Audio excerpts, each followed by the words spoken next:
고린도전서 3장 10절로 17절까지 한 절씩 교독하겠습니다. 내게 주신 하나님의 은혜를 따라 내가 지혜로운 건축자와 같이 터를 닦아둠에 다른 이가 그 위에 세우나 그러나 각각 어떻게 그 위에 세울까를 조심할지니라. 이 닦아둔 것 외에 능히 다른 터를 닦아둘 자가 없으니 이 터는 곧 예수 그리스도라. 만일 누구든지 금이나 은이나 보석이나 나무나 풀이나 집으로 이 터 위에 세우면 각 사람의 공적이 나타날 터인데 그날이 공적을 밝히리니 이는 불로 나타내고 그 불이 각 사람의 공적이 어떠한 것을 시험할 것임이라.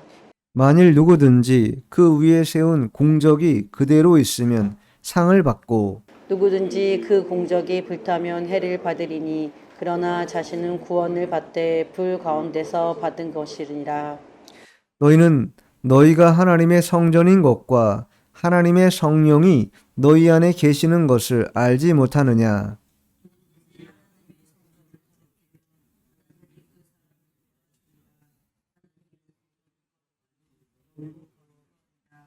아멘. 네, 오늘 말씀의 제목은 교회의 기초, 교회의 기초라는 제목으로 하나님 말씀을 증거하도록 하겠습니다. 이 기초라는 것은 대단히 중요합니다. 신앙생활은 물론이거니와 우리가 일반적인 생활을 할 때도 기초가 있는 그런 생활과 기초가 없는 생활은 천양지차의 차이가 있습니다. 특별히 공부도 그렇고 운동도 그렇고 기초가 잘 다져진 그러한 사람들은 모든 면을 수행하는 면에 있어서 월등하게 앞설 수 있고, 또 더러 슬럼프가 찾아와도 기초가 튼튼한 사람들은 그 슬럼프를 쉽게 극복해냅니다. 근데 기초가 없으면 여러 가지 어려움을 만나게 될 때 그것을 극복해내기가 여간 어려운 일이 아닙니다. 신앙생활도 마찬가지죠. 기초를 잘 다진 신앙과 그렇지 못한 신앙은 그냥 볼 때는요, 똑같이 괜찮은 것 같이 보입니다. 그런데 주초를 흔들 만한 광풍이 불어닥치고 또 휘몰아치는 그런 맹렬한 파도가 엄습할 때에는 그 기초가 다져진 사람과 기초가 없는 사람의 차이가 분명하게 나타나게 됩니다. 바울은 고린도 교회를 향해서 2장 말미부터 이 3장에 이르기까지 때로는 농부의 모습으로, 때로는 건축자의 모습으로 교회를 세워가야 한다, 이렇게 주장하고 있습니다. 그리고 교회를 세워가는 자는 곧 성도들이 함께 연합해서 함께 해 나가는 것이다, 이렇게 말하고 있는데, 그런데 이 신자들의 영적 상태에 따라서 그것이 온전하게 되는 데가 있고 그렇지 못한 때가 있다라는 거예요. 이 신자들의 영적 상태가 어떠한가 보면요, 육의 사람이 있습니다. 육의 사람은 전혀 예수를 믿지 않는 사람들의 육의 사람이죠. 그 다음에는 육신의 사람이 있어요.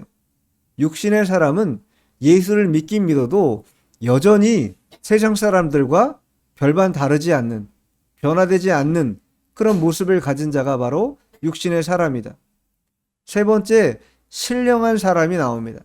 신령한 사람은 예수를 믿고 중생했을 뿐만 아니라 더욱더 신앙을 증진시키고 발전시키는데 힘을 기울이는 사람입니다.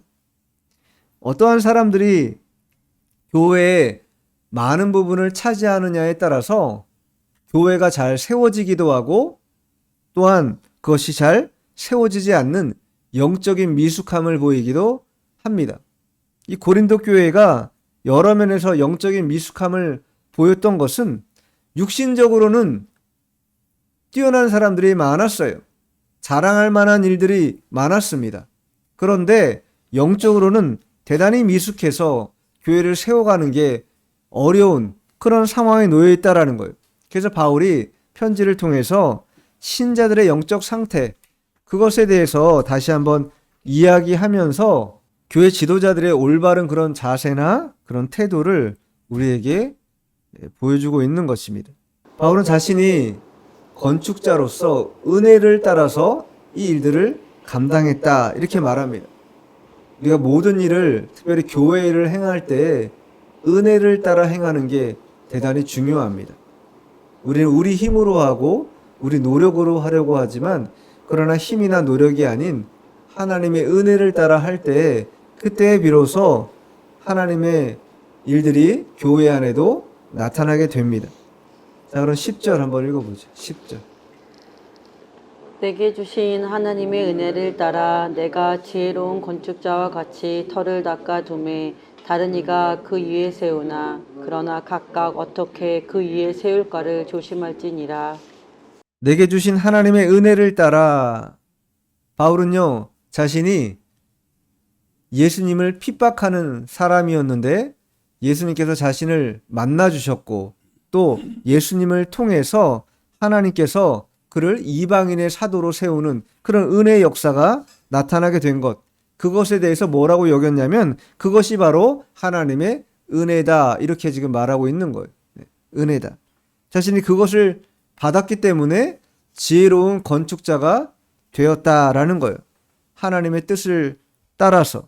그런데 그 터를 닦아둘 때 다른 사람이 그 위에 세웠다 이렇게 10절 중반절에 말하잖아요.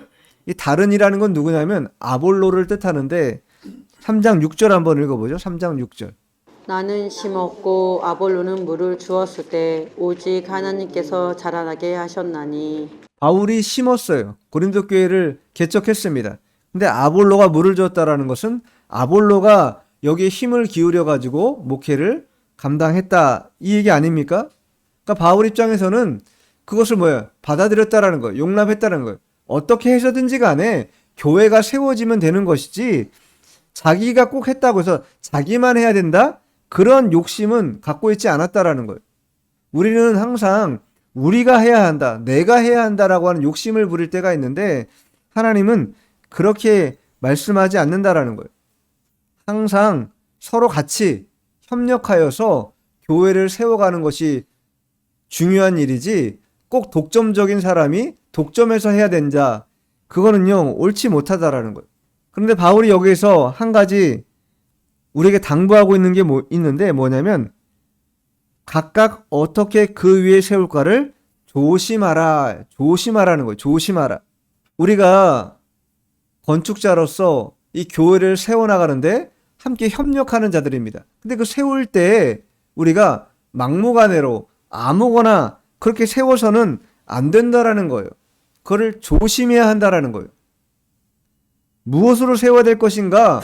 재료도 중요하고 어떠한 상태와 마음으로 이것을 세워가야 되는 것인가? 그것도 중요하다라는 거예요. 왜 조심하라고 했겠어요?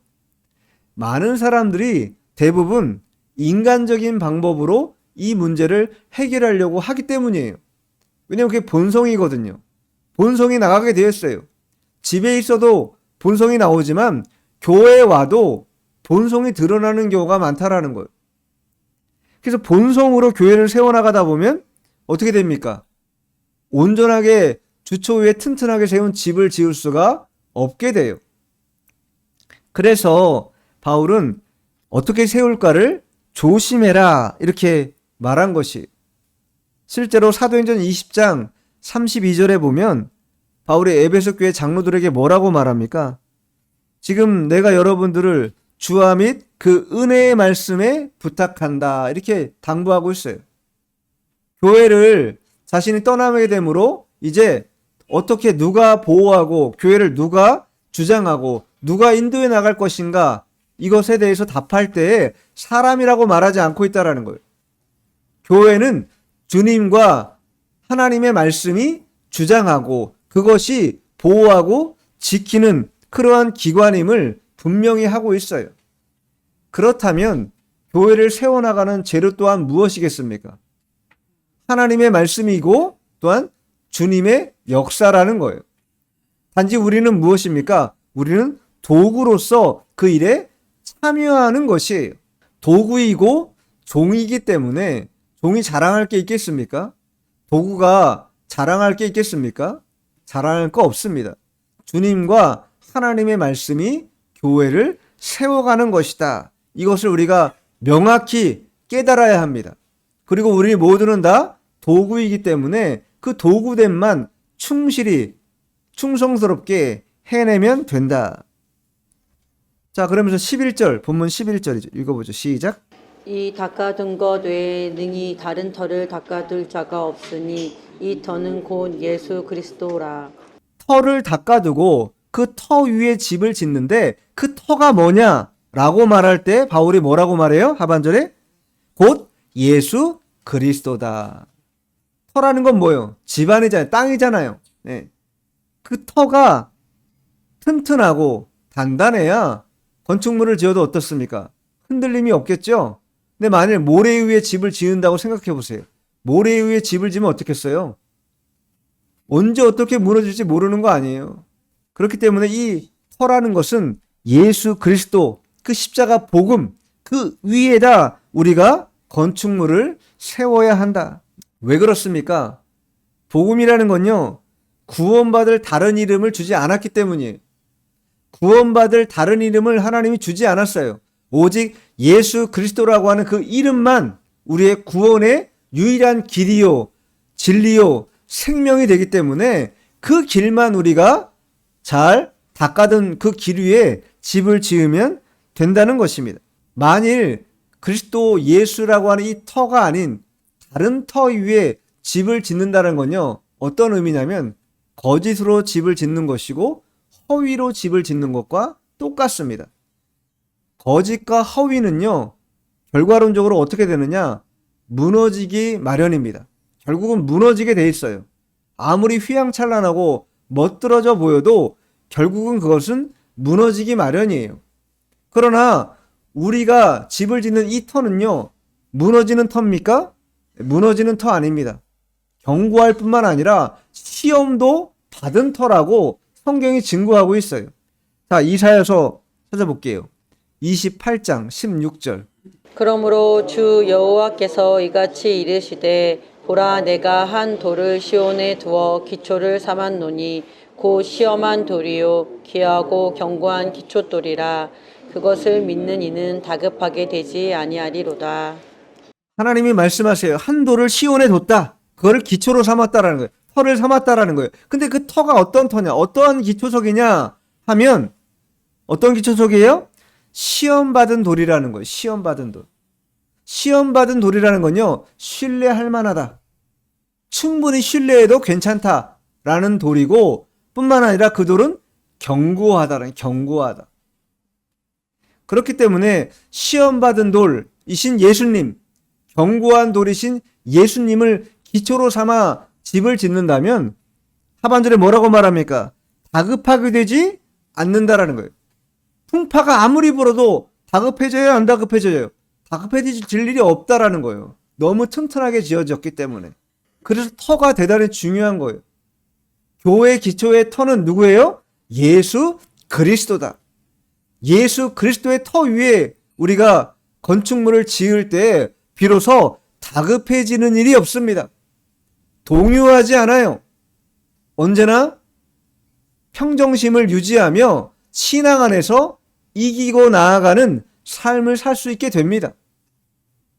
내 능력 때문이 아니라 그 터가 예수 그리스도이기 때문입니다. 그래서 이 교회 기초돌인 시험받은 돌이요, 귀한 돌이요, 견고한 돌인 이 예수님을 따라가는 것, 그리고 예수님 안에서 생활하는 것, 이게 교회의 기초를 마련하는 데 있어서 대단히 중요하다. 포도나무 비유에서도 뭐라고 말해요? 가지가 포도나무에 붙어 있어야 많은 열매를 맺는다 말씀하지 않습니까? 떨어져 나가면, 단독으로 떨어져 나가면 그 떨어져 나간 가지는요, 다 모아져서 불살라 버리고 마는 거예요. 불쏘시개가 되고 마는 것입니다. 아무 유익이 없어요. 우리가 신앙생활도 그렇고 사회생활도 그렇습니다. 사람에게 혹은 사회에 유익한 사람이 되어야 됩니다. 유익한 사람이. 무익하고 아무런 도움이 되지 않는, 아니 오히려 폐가 되고 사람들을 힘들게 만드는 그런 요인이 되는 삶이라면 그것은 하나님이 원치 않는다라는 거예요. 모든 면에서 유익할 수 있어야 됩니다. 그러려면 터인 예수 그리스도의 터 위에 우리가 온전한 집을 잘 지어야 한다. 근데 그 재료가 중요한데 이제 그 재료를 말해요. 자, 12절, 본문 12절입니다. 12절 한번 읽어보죠. 12절 시작. 만일 누구든지 금이나 은이나 보석이나 나무나 풀이나 집으로 이 터 위에 세우면 재료가 6가지 재료가 나와요. 이 그리스도라고 하는 진리의 터 위에 집을 지을 때 어떤 재료를 쓸 것이냐, 이거 대단히 중요한데 이 6가지 재료 가운데 첫 번째, 금은 보석. 이것은요, 순수하며 변함없고 영원한 것, 그 재료를 가지고 지금 집을 짓는다라는 거예요. 그런데 반면 두 번째 나오는 나무나 풀이나 집이라는 것은요, 일시적이에요. 그리고 쉽게 변하는 것, 빠르긴 빨라요. 금방 짓긴 해요. 그러나 그것이 대비할 수 있는 것이냐, 다급할 때 들어갈 수 있느냐라고 할 때 들어갈 수 있을까요, 없을까요? 들어갈 수가 없어요. 엄마 돼지가 길을 떠나면서 아기 돼지 삼형제에게 당부합니다. 늑대를 조심하고 단속을 잘 해라 당부하고 떠나요. 그래가지고 첫째 돼지가 집을 짓죠. 집으로 집을 짓습니다. 둘째 돼지가 나무로 집을 지어요. 그런데 첫째 돼지 집에 누가 나타납니까? 네, 빌런이 나타나요. 빌런이. 늑대가 나타나요. 늑대가. 그래가지고 바람을 한번 팍 부니까 어떻게 돼요? 집이 다 날아간 거예요. 무슨 상황이 벌어진 거예요? 아까 이사야서 28장 말씀에 의하면 다급한 일이 벌어진 거예요. 다급한 일이 벌어진 거 어떻게 했습니까? 당장 둘째 돼지네 집으로 도망간 거예요. 피신 간 거예요. 둘째 돼지는 뭘로 지었어요? 나무로 집을 지었어요. 그랬는데도 불구하고 늑대가 다시 빌런이 나타나가지고 입김을 확 부니까 나무로 지은 집도 어떻게 됩니까? 다 무너지고 말았어요. 그래가지고 마지막 셋째 집으로 갔는데 셋째는 어떻게 집을 졌습니까? 시간이 걸려도 또 여러 가지 어려움이 있어도 벽돌로 하나하나 쌓아가지고 아주 견고하고 튼튼하게 집을 지었어요. 그랬더니 빌런이 와가지고 입김을 불었는데 집이 날아가지 않죠. 견고했어요. 다급했던 첫째, 둘째 돼지 형들이 셋째 집으로 몰려들어가지고 몸을 보호하는 그런 상황이 벌어진 거예요. 근데 이 빌런이 포기하지 않고 어디로 들어갑니까? 굴뚝으로 들어가려고 하잖아요. 그때 굴뚝에다가 어떻게 해요? 불을 떼가지고 뜨거운 불을 떼가지고 그 뜨거움 때문에 결국은 늑대가 도망갔다라고 하는 그런 우화가 있지 않습니까? 무엇으로 집을 짓느냐 대단히 중요한 문제라는 거예요. 어떤 재료를 가지고 집을 지을 것이냐. 우리는요, 쉽고 빠르게 뭔가 하면 좋을 것 같아요. 대박도 나고 뭐 좋은 거 아니냐 이렇게 생각할 때가 많습니다. 그러나 그렇지 않다라는 거예요. 어렵고 힘들더라도 차곡차곡 한 땀 한 땀, 한 걸음 한 걸음 쌓아가는 것. 그 내공을 이기기 어렵습니다. 빨리 짓고 쉽게 한다고 그것이 안전한 것이냐? 안전할 수 없다. 안전을 담보할 수 없다라는 거예요.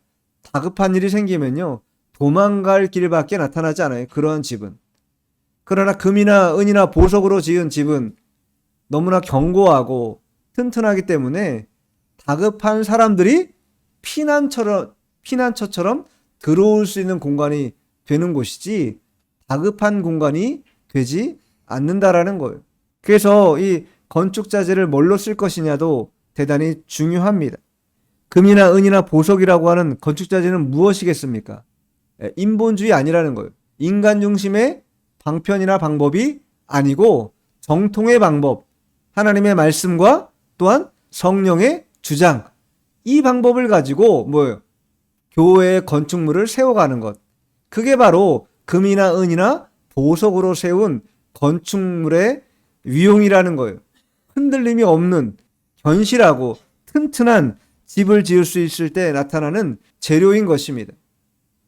근데 왜 바울이 이렇게 말하냐면, 자, 13절 한번 읽어보죠. 본문 13절. 시작.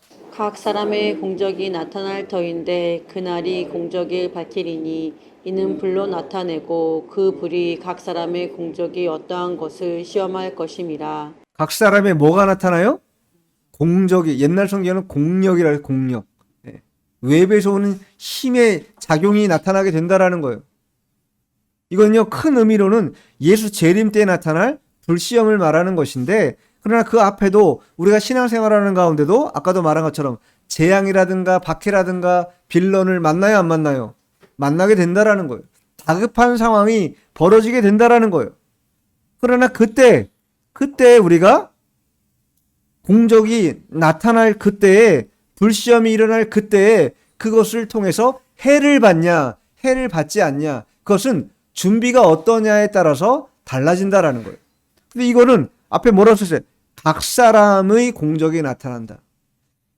교회 전체가 받는 것도 아니고 누구의 신앙이 좋기 때문에 그 신앙에 달라붙어 있으면 괜찮다. 그런 거 없습니다. 각자가 다 받는 거예요. 각자가. 그래서 구원은 뭐예요? 지극히 개인적인 거라는 거예요. 엄마가 아빠가 신앙 좋다고 자녀들이 신앙 좋습니까? 그런 일 없습니다. 자녀가 신앙이 좋다고 부모가 구원받습니까? 그런 일도 없어요. 각자가 다, 각 사람이 주님의 은혜를 따라 구원을 받고 그 공적을 쌓아 나아가는 것, 그러한 공력을 우리가 준비하지 않으면 불시험이 도래할 때 그것을 이겨내기가 어렵다라는 거예요. 성도들은 어떻게 진리의 터, 그리스도의 터 위에 집을 지을 것인가 판가름하는 날이 반드시 있다라는 거예요. 뭘로 집을 지었는지. 집으로 지었구나. 너는 나무로 집을 지었구나. 너는 튼튼하게 견고하게 벽돌로 집을 지었구나. 이렇게 공적이 나타나는 때가 있다라는 것입니다. 근데 하나님 말씀으로 이 신앙의 집을 성령의 주장과 인도를 따라 그 역사하심을 따라 신앙의 집을 세우지 않으면 인정받지 못하고 부끄러움을 당하게 된다. 부끄러움을 당하게 된다. 마태복음 7장 21절에 보면 예수님 뭐라고 말해요? 나더러 주여 주여 하는 자마다 다 천국에 들어갈 것이 아니다. 이렇게 말씀하는 거예요. 공적을 잘 준비했는가? 그리스도의 터 위에 집을 잘 지었는가? 신앙의 집을 잘 짓고 있는가? 이것을 스스로가 점검하고 체크해서 계속 잘 지어나가는 것이 필요한 것이에요.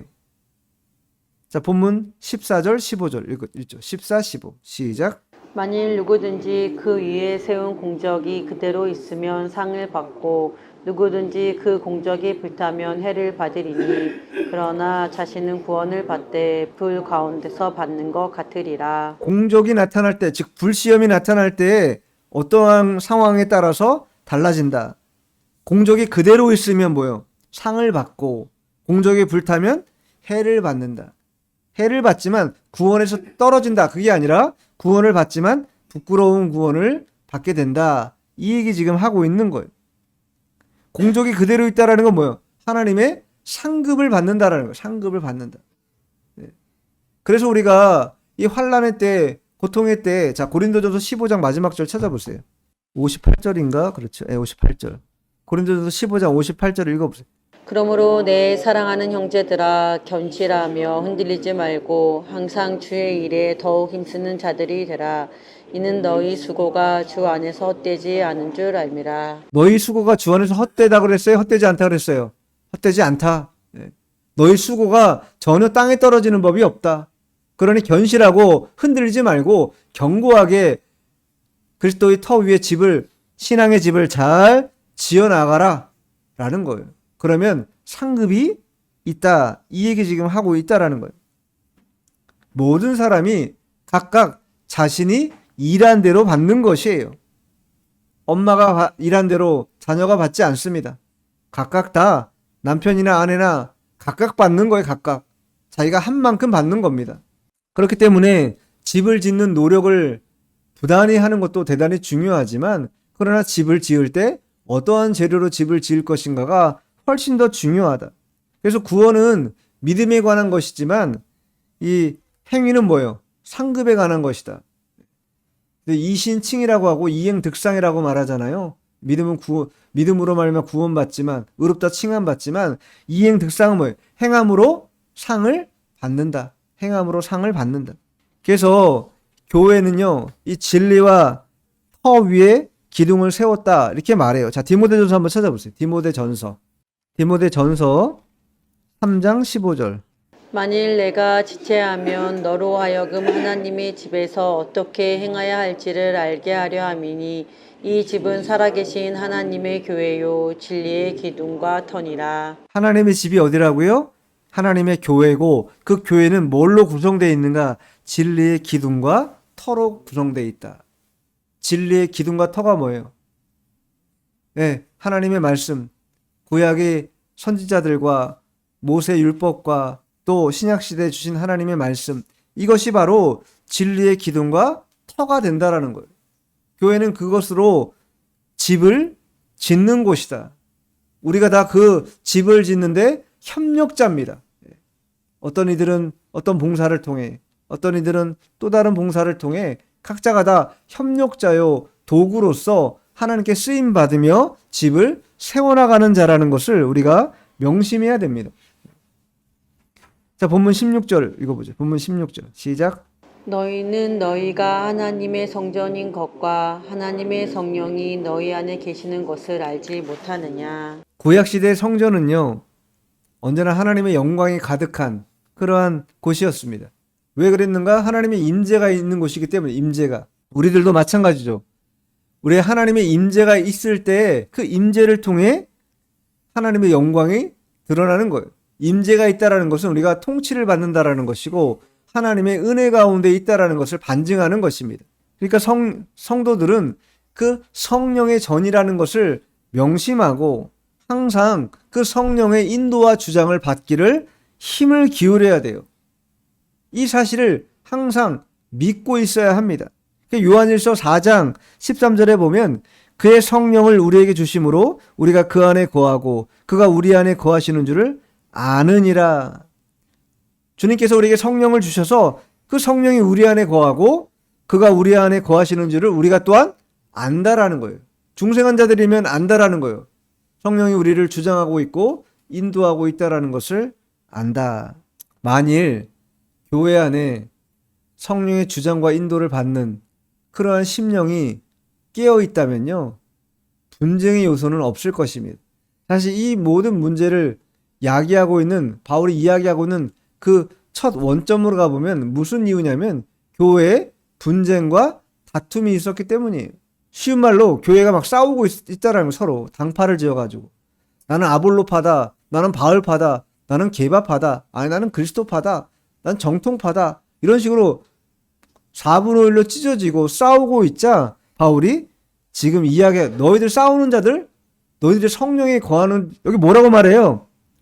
하반절에 하나님의 성령이 너희 안에 계시는 것을 알지 못하느냐? 이게 무슨 말입니까? 성령이 계시는데 왜 쓸데없는 짓 하고 있는 거야? 왜 엉뚱한 짓 하고 있어? 이 얘기 지금 하고 있는 거예요.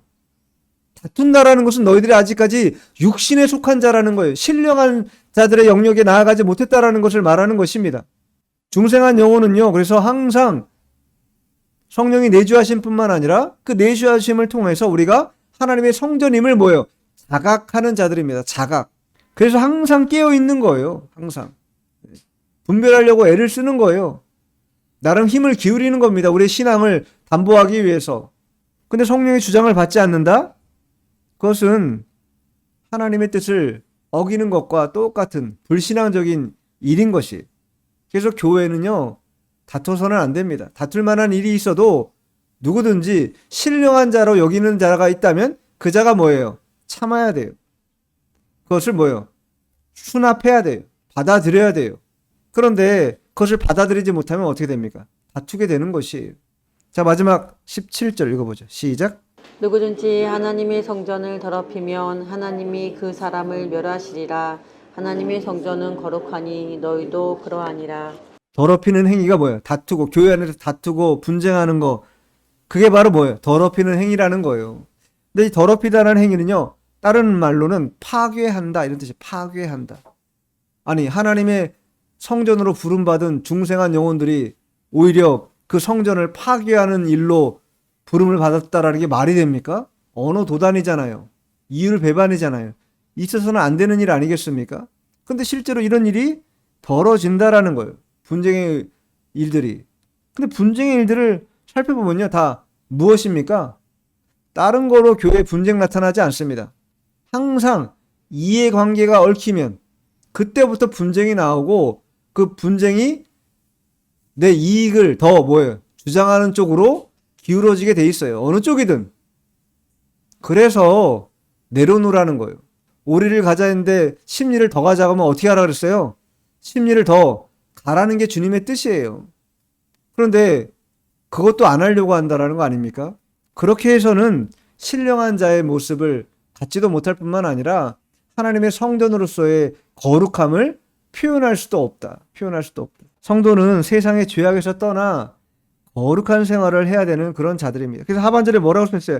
하나님의 성전은 거룩하니 너희도 그러하니라. 하나님의 성전이 거룩하니 이꼬로 너희들도 거룩해야 된다. 이 얘기예요. 데살로니가전서 3장 13절에 너희 마음을 굳건하게 하시고 우리 주 예수께서 그의 모든 성도와 함께 강림하실 때에 하나님 우리 아버지 앞에서 거룩함에 흠이 없게 하시기를 원하노라. 거룩함에 흠집이 없기를 원한다라는 거예요. 누가? 하나님이. 성도들의 그 거룩함에 흠집 나지 않기를 원한다라는 거예요. 그러니 얼마나 세밀하게 우리의 거룩함을 원하시는 거예요. 근데 하나님이 원하시는 것만큼 우리는 그렇게 반응하느냐라고 물을 때 그만큼 반응하지 못하지요. 결론적으로 이 고린도 교회는요, 분쟁의 이 요소 때문에 성전으로서의 성도의 개념이 무너진, 즉 성전을 이해하지 못한 그러한 자들이 서로 싸우고 다투는 그러한 일로 말미암아 어려움을 초래하게 되자 바울이 편지를 통해서 너희들이 여전히 아직 육신에 거하고 있다, 이렇게 책망하면서 오늘 말씀을 주고 있는 거예요. 너희들이 그리스도라고 하는 교회의 기초의 터 위에 집을 짓는데 뭘로 지금 집을 짓고 있냐? 너희들은 금이나 은이나 보석으로 지금 집을 짓는 게 아니라 나무나 풀이나 집같이 인본주의적이고 지극히 이기적이고 개인주의적인 인간적인 것으로 집을 지었기 때문에 이런 분쟁과 다툼의 일들이 벌어지는 거 아니냐? 이 얘기 지금 하고 있다라는 거예요. 교회의 기초는요, 예수 그리스도입니다. 그리고 그 기초 위에 집을 지을 때 우리는 금이나 은이나 보석으로 지어야 한다. 우리 모두가 다 이 하나님의 말씀과 은혜 위에 집을 잘 지어서 공적이 나타날 때 해를 받지 않고 상을 받는 그런 성도가 되어야 되겠습니다. 기도하겠습니다.